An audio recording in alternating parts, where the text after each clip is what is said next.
ಬಂಧುಗಳೇ, ಇವತ್ತು ಕರ್ನಾಟಕ ರಕ್ಷಣಾ ವೇದಿಕೆ ಮಾಲೂರು ನಗರದಲ್ಲಿ ಒಂದು ಹೋರಾಟ ಮಾಡಬೇಕು ಅಂತ ಹಮ್ಮಿಕೊಂಡಿದ್ವಿ.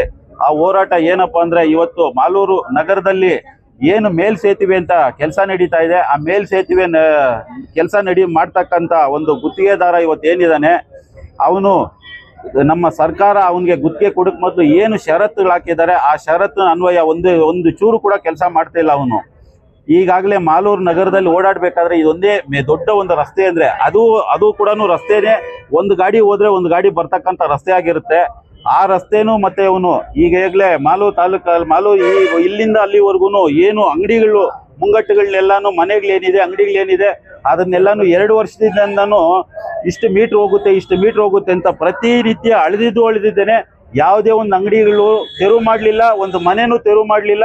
ಯಾಕೆ ತೆರವು ಮಾಡಲಿಲ್ಲ ಅಂದ್ರೆ, ಅಂತ ಒಂದು ಮನೆ ಮತ್ತೆ ಒಂದು ಇವ್ರ ಹತ್ರ ಮನೆ ಮತ್ತು ಅಂಗಡಿ ಮಾಲೀಕರ ಹತ್ರ ನಮ್ಮ ಅಧಿಕಾರಿಗಳೆಲ್ಲಾನು ಶಾಮೀಲಾಗ್ಬಿಟ್ಟು ಇವತ್ತು ನಮ್ಮ ವಾಹನ ಸವಾರರಿಗಾಗಿರ್ಬೋದು, ಪಾದಚಾರಿಗಳಿಗಾಗಿರ್ಬೋದು, ಮತ್ತೆ ಸ್ಕೂಲ್ ಮಕ್ಕಳಿಗೆ, ಕಾಲೇಜ್ ಮಕ್ಕಳಿಗೆ ಮತ್ತು ನಗರದಲ್ಲಿ ಪ್ರತಿನಿತ್ಯ ಓಡಾಡ್ತಕ್ಕಂಥ ಎಲ್ಲ ನಮ್ಮ ಸಾರ್ವಜನಿಕರಿಗೂ ಇವತ್ತು ನಮ್ಮ ಮಾಲೂರಿನಲ್ಲಿ ಈ ಒಂದು ಗುತ್ತಿಗೆದಾರನಿಂದ ಪ್ರತಿನಿತ್ಯ ಒಂದು ಅನಾನುಕೂಲ ಆಗ್ಬಿಟ್ಟಿದೆ.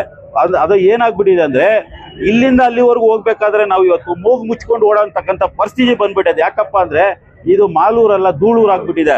ನಮ್ಮ ಒಂದು ಇಲ್ಲಿ ಮಾಲೂರಿನಲ್ಲಿ ಯಾರೋ ಒಂದು ಗ್ರೂಪ್ ಮಾಡಿದ್ದಾರೆ, ಮಾಲೂರು ಧೂಳೂರು ಅಂತ. ಅದು ನಿಜಾನೇ, ಮಾಲೂರಲ್ಲ, ಇದು ಧೂಳೂರೇ ಆಗ್ಬಿಟ್ಟಿದೆ. ಅಂತ ಒಂದು ಪರಿಸ್ಥಿತಿ ನಮ್ಮ ಮಾಲೂರು ನಗರಕ್ಕಾಗಿದೆ. ಅದರಿಂದ ಈಗಾಗಲೇ ನಾವು ಏನು ಮನವಿ ಕೊಟ್ಟಿದ್ದೀವಿ, ಅಧಿಕಾರಿಗಳಾಗಿರ್ಬೋದು, ತಾಲೂಕು ಅಧಿಕಾರಿಗಳು ಮತ್ತೆ ನಮ್ಮ ನಗರಸಭೆ ಕಮಿಷನರ್ ಆಗಿರ್ಬೋದು, ಇವರು ಎಚ್ಚೆತ್ಕೊಂಡು ಆ ಗುತ್ತಿಗೆದಾರನ ಕರೆಸಿ ಕೆಲಸನ ನಿಲ್ಲಿಸಿ ರಸ್ತೆ ಅಗಲೀಕರಣ ಮಾಡಿ, ಏನು ಅಂಗಡಿ ಮುಗ್ಗಟ್ಟುಗಳು ಮುಂದೆ ಬಂದಿದ್ದಾವೆ ಅದನ್ನೆಲ್ಲ ತೆರವು ಮಾಡಿ ರಸ್ತೆ ಅಗಲೀಕರಣ ಮಾಡಬೇಕು. ಧೂಳು ಮುಕ್ತ ಮಾಲೂರನ್ನ ಮಾಡಿ ನಮ್ಮ ಸಾರ್ವಜನಿಕರಿಗೆ ಯಾವುದೇ ತೊಂದರೆ ಆಗದಿದ್ದಂಗೆ ಮಾಡಿಕೊಟ್ಬಿಟ್ಟು ಅವ್ನ ಕೆಲಸವನ್ನು ಮಾಡಬೇಕು ಅಂತ ಹೇಳ್ಬಿಟ್ಟು ಈ ಸಂದರ್ಭದಲ್ಲಿ ನಾನು ಎಚ್ಚರಿಕೆ ಕೊಡ್ತೀನಿ.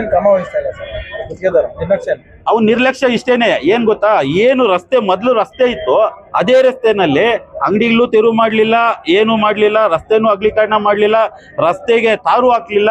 ಅವನ ಪಾಡಿಗೆ ಅವನು ಯಾರು ಕೇಳೋರಿಲ್ಲ ಮಾಡೋರಿಲ್ಲ ಅನ್ನೋ ರೀತಿನಲ್ಲಿ ಅವನು ಎಲ್ಲೆಲ್ಲಿ ಬೇಕೋ ಅಲ್ಲಿ ಪಿಲ್ಲರ್ಗಳಾಗ್ತಾನೆ ಇದ್ದಾನೆ, ಅವ್ನು ಕೆಲಸ ಮಾಡ್ತಾನೆ ಇದ್ದಾನೆ.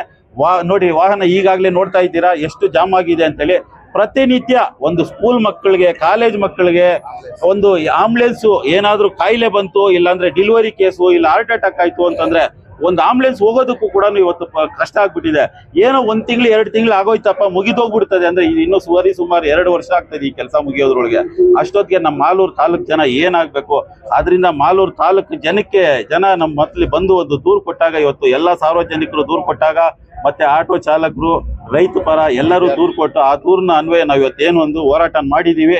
ಆ ದೂರಿನ ಹೋರಾಟದ ಮುಖಾಂತರ ಅವನಿಗೊಂದು ಎಚ್ಚರಿಕೆ ಕೊಡ್ತಾ ಇದ್ದೀವಿ. ನಾಳೆಯಿಂದಾನೇ ಅವ್ನ ಕೆಲಸನೂ ಕೂಡ ಮಾಡಬಾರ್ದು, ಕೆಲಸನೂ ನಿಲ್ಲಿಸ್ತೀವಿ.